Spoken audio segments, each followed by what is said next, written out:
ई किताब सिखावेला कि किसन छोट छोट बदलाव जिंदगी में बड़ा बदलाव ला सकता। लेखक जेम्स क्लियर कहतारन की आदत बनावे के सांचा फ्रेमवर्क का सीमेनीजी उलैर पपाली पानी फ्रेमवर्क समझ के हमार जिंदगी बेहतर बन सकेला। कहानी और सीख। आदत के पावर। लेखक एगो कहानी सुनावतारन। एगो क्रिकेटर जवन हर दिन बस 8% बेहतर बने के कोशिश करत रहे।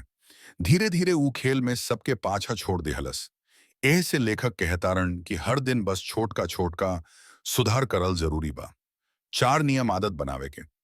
आ निदिता रेशमा रेशमा के पहिल का आसान देखाई। हर चीज के शुरू आसान होके के चाहिए। जैसे अगर व्यायाम शुरू करे के बा तो बस जूता पहन के तैयार हो जाए। धीरे धीरे आदत मजबूत हुई। दोसर का आकर्षक बनावे। जवन चीज मन लुभावेला ऊ आदत बनावे में मदद करेला। जैसे गाना सुनते जॉगिंग करे के। तीसर का आसान कर दी। कठिन चीज आदत ना बन सके। जवन चीज झंझट लगे पारा सोचता रह सके ओकरा से बचे। जैसे मोबाइल पर पढ़ाई करे खातिर सोशल मीडिया के एप्स डिलीट कर दी। चौथा संतोषजनक बनावे। जब फायदा झट से मिले तो आदत बनल आसान हो जाला। जैसे अगर पढ़ाई के बाद चॉकलेट खाए के सोचे तो पढ़ाई केल मन लुभावन लागी। पहचान आदत और नतीजा।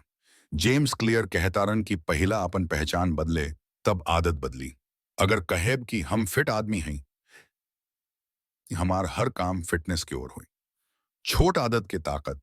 एगो कहानी में लेखक कहतारन कि एगो कंजूस आदमी हर दिन एगो एगो सिक्का बचावत रहे। वही बचत के बाद में ऊ करोड़पति बन गए। एह से हर छोट कदम के इज्जत करल जरूरी बा।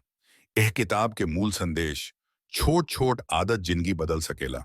जवन चीज रोज करेनी ऊ हमके बनावेला। अंत में अगर रुवा एहन किताबन के सारांश भोजपुरी में सुनल पसंद करेल तो हमरा चैनल के सब्सक्राइब करी।